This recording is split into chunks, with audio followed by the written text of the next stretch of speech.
All right, well, we just saw Sabotage, the new Arnold Schwarzenegger movie, action mystery movie, and we're going to tell you a little bit about what we thought about it. The way this show works is we do kind of a quick, spoiler-free, whether we liked it, whether we didn't, who we think would like the movie, and who it's probably not for, and then we'll kind of call a time and we'll start getting into more details. And this is a movie that we will go into spoilers on. It's impossible not to really discuss this movie. So if from our overview it sounds like a movie you want to see, definitely go see it. Don't watch the end of the video. For me, I had a hard time liking this movie. The tone was kind of all over the map. I knew sort of going into it that it wasn't going to be just a general, Arnold Schwarzenegger action movie number 24 style of movie, that it was going to be more focused on mystery, that there was a little bit more kind of cloak and dagger stuff to it. And the first two acts of the movie or so are kind of that way, and then the third act is just really out of nowhere and out of place, and the humor sort of disappears. So for me, it's a really uneven, really bizarre setup of a movie. I also felt that Arnold was really miscast. I felt like somebody else in that role would have been better, would have been more believable in that role. But, I can see where putting Schwarzenegger's name on it and having it be sort of action-oriented means that more people are going to see it. A lot of the rest of the cast are really good, and they actually are better actors than Arnold is, but they're more known for like TV roles and things like that. So, it's kind of getting his name into it was sort of a trade-off for getting, a really old guy to play a DEA agent. So I would say skip this movie in the theater. If you want to check it out, or if the previews looked interesting to you, just know that it's probably not what you expect it to be from the trailer. And I'll just leave it at that for now. Yeah, it's had more comedy in it than I thought it would have. But at the end... For a while, yeah. Some funny moments. Definitely lots of action when it's time. Some of the action sequences were kind of tight. But at the end of the day, it just felt like it made for TV movie to me. Yeah. Yeah. Nothing that really stood out 10 minutes later. I could see that. What did you think? Overall, I kind of enjoyed it. It's not something normally I would probably want to see in the theater again. I do think what bits of it were action were done really well. Mm-hmm. The suspense and mystery part were kind of so. Yeah. If you're going into it based on the trailer thinking it's going to be just a kind of summer popcorn action flick, that's not what it is at all. No. Which is almost what I was expecting going in, but yeah, it was a little all over the place. Yeah, it's not the Expendables. It's not that kind of a movie. And it's the trailer. I mean, the trailer really makes it look like, especially like the Red Band trailer, it makes it look like a really over-the-top, gory, but like bro humor action movie kind of thing. And it starts out that way, but it sort of falls apart. So this is the part of the movie where we switch into talking about details. And so if you still want to see it, time to switch off. But otherwise, we'll kind of get into some more about the movie. So the way the movie starts out is pretty much what you see in the trailer. They've got this crew of DEA agents. DEA Special Forces. Yeah, Yeah. they're supposed to be like undercover in some way, and really the only person that you see undercover is Morel Enos's character, who's undercover for like one scene, and then the rest of the time they just basically are a strike team. She's great in it, by the way. She's probably my favorite part of the movie, playing a completely different character than she is in like The Killing or anything else I've seen. She's almost like Eva Green's character in the new 300 movie, the just crazy, just completely insane woman, who's also happens to be a DEA agent, and a drug addict, which they also, I mean, that's also in the trailer, like she's sipping on the liquid meth, and that's good stuff. And I was like, I liked the whole thing where they're like bonding and you're getting to know these characters, and then they start killing them off, which I figured was going to be part of the mystery, was that, you start figuring out that somebody betrayed somebody, because they steal money and then it goes missing. So, and maybe I just don't know how the DEA works, but the very first thing you see in the movie is this whole thing, and they're stealing this money, and then before they leave, Arnold Schwarzenegger turns around and basically tosses a grenade at the rest of the money, like they're just destroying the rest of it, and they stole this other little piece of it, and then immediately the DEA is like, where's the money? So maybe I missed something, but it didn't seem clear, like, how could they possibly know about the missing money when it seemed like part of the mission was to just destroy the money? Because they weren't complaining about that. Well, and I don't get... The way I read that scene was that they were going to fake that the bad guys had destroyed the money or had rigged the money to blow. Sure. So that the rest of the DEA thought that the money had been destroyed or was all gone. How someone found out about the 10 million part of it, I don't know. I think like somebody betrayed somebody. My guess is that like Muriel Enos' character like tipped somebody off or said something like, where's my money kind of thing, and they don't make that very clear, and that's the other part of the problem with the movie, is that it takes these twists and turns. Like, on the one hand, you'll have a twist that they just flat out say, like, okay, now this character is evil. And then they also have parts of the mystery that are like, what? Like, they're really confusing, like what you're saying. Like, why did he blow up the money? A quick 10-second scene, like, maybe it was just editing, but... Why did he do that? And, maybe that's something that you'd pick up on, the second time watching it or something like that. But I felt like the mystery just really didn't work. And also, having Arnold in such a pivotal role was really a problem, because he can't emote. Yeah. He's got a frown and a smile, and that's about that's his range. You can't tell if he's hiding something or if he's like didn't get enough sleep last night, or just looks grumpy and tired. Yeah, he just always kind of looks like I'm on a movie set again. Where's my sausage? So the first act is one movie that's kind of a buddy comedy, soldiers in arms kind of thing.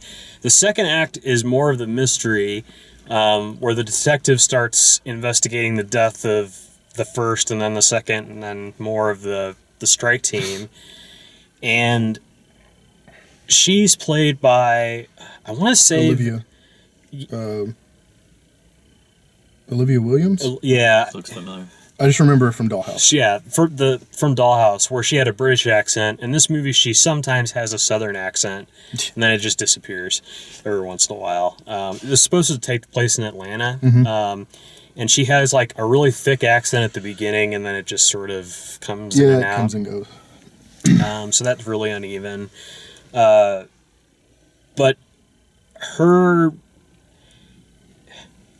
she has like she sleeps with Arnold at some point for some reason. Like, I'm just remembering this now. Like, she just sort of sleeps with Arnold, and I think we're supposed to think that means that she trusts him from that point forward, because she kind of does. Yeah. And then, I mean, the big spoiler is that Arnold is the bad guy. Arnold's the one that stole the money, and he stole the money so that he can enact his revenge plot. Go and get revenge on the people that killed his wife. Which is what it disappointingly ends up being, is just another revenge movie. Just another revenge movie. The final scene is terrible. Yeah. Really badly done. Completely, unbelievable camp and unbelievable. Giant 70-year-old Austrian man walking through Mexico and not getting, bothered or noticed or anything like that, and exacting his revenge. In a cartel hangout. I also felt like right off the bat, the tone was just jarringly bizarre. Because the first thing you see is Arnold watching video of his wife getting tortured to death. And it's explained but not shown that his 16-year-old son was also... He was like a footnote. He was also in there, and he was also tortured to death. But they never show that, and I wonder if that is something that they cut out of the movie, if there's going to be an unrated version that has more of that kind of stuff in it. Because otherwise it makes no sense to even mention that he had a son. Yeah.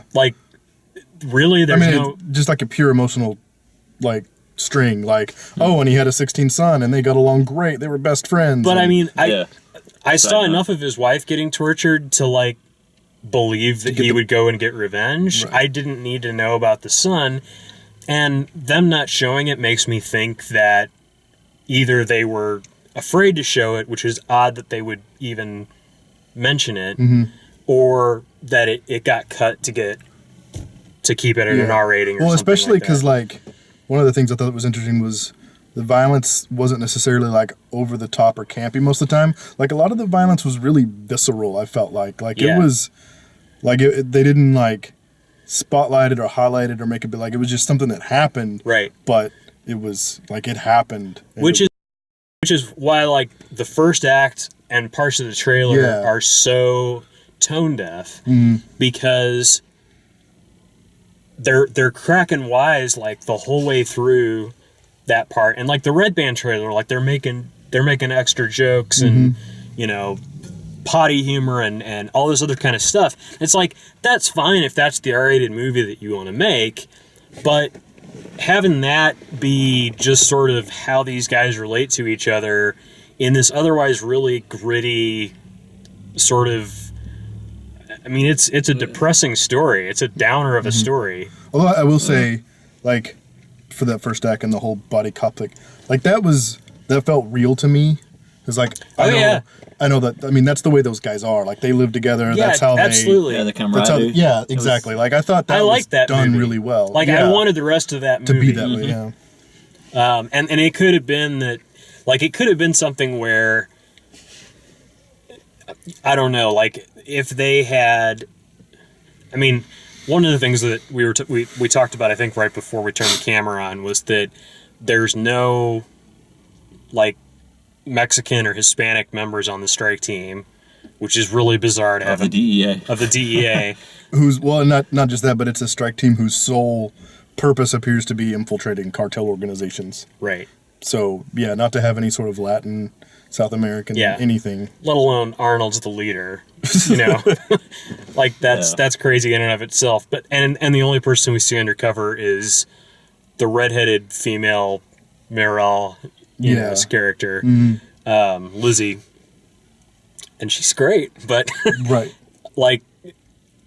once, and that was another thing for me too, was that they turned that corner where it's her and Terrence Howard are against everybody. And then the double twist of, nope, it was actually Arnold. When it switches gears and it becomes her and Terrence Howard, I was like, that's kind of a letdown, but they've built this Lizzie character into a psychopath from the beginning. Yeah, she was definitely the most unstable. And so that was believable to me. So I totally bought that. Once they killed her and they showed that, Olivia Williams' character had been duped by Arnold, and then Arnold sprints off and disappears somehow. Downtown Atlanta lost a 6-foot Austrian. Yeah, he totally did. Who moves at 4 miles an hour, at top speed. I am running very fast, So by that point, like, yeah, the sooner they get to the end, the better. Like, at that point, it's like, Olivia Williams has been duped. We know Arnold's going to go and try and get his revenge. The only question now is whether or not he gets it or not, or whether they catch him first or not, you know, or however that plays out. But, you know, in the end, he's a bad guy and he deserves to die.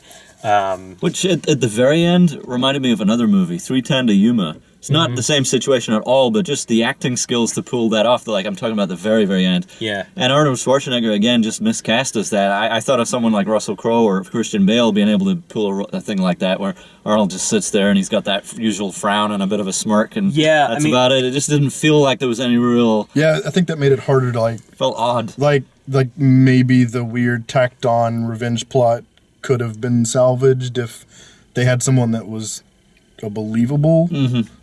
seeker of vengeance, but he just wasn't. Like, they had the two scenes with him watching the torture, and then he runs off to Mexico, but I never feel like there was enough emotion behind him to say, oh, this is something he would... No, and or creatively kill the guy better than just popping a bullet in his head. Yeah. If he had been waiting all that time, and it's like, that's all he would do. But I will say that if they had dragged that out any longer, it would have been too much. Yeah. I was done. It like, was ready to end. As soon as like he shows up in the cowboy hat in Mexico, I was like, no. Yeah. That was enough to hide him from the cartel that hated him enough that they kidnapped and tortured his family to death. Well, and the scene of him like in the federal police office, like, just putting more and more money on the desk. It's just like, it's basically selling out his whole team. Yeah, I was like, well, I guess we could take your money and we've never met, or we could just shoot you in the head and get more money, probably. Get all the money for nothing and not irritate like the cartel. There are parts of this movie that I enjoyed, and then and unfortunately, I think the biggest problem really was Arnold. But the second biggest problem, I think, was it couldn't figure out how to get the tone consistent enough that you were following it as a mystery all the way through. And they didn't do a good job of revealing different parts of the mystery. They just sort of said, like, no one ever figured anything out. They were just sort of like, yeah, I'm with him now. Right. And then this happened. Just out of nowhere. We're just going to start shooting everybody. Yeah. So. Yep. That's about all. I don't know that I have much more to add to that. Hopefully you enjoyed the video. Even if we didn't enjoy the movie, maybe you got something out of this. If you enjoy this, be sure to like the video and subscribe to our channel for more. Check out the written reviews and all of that at dalemaxfield.com. And thanks for watching. See you next time. Cheers.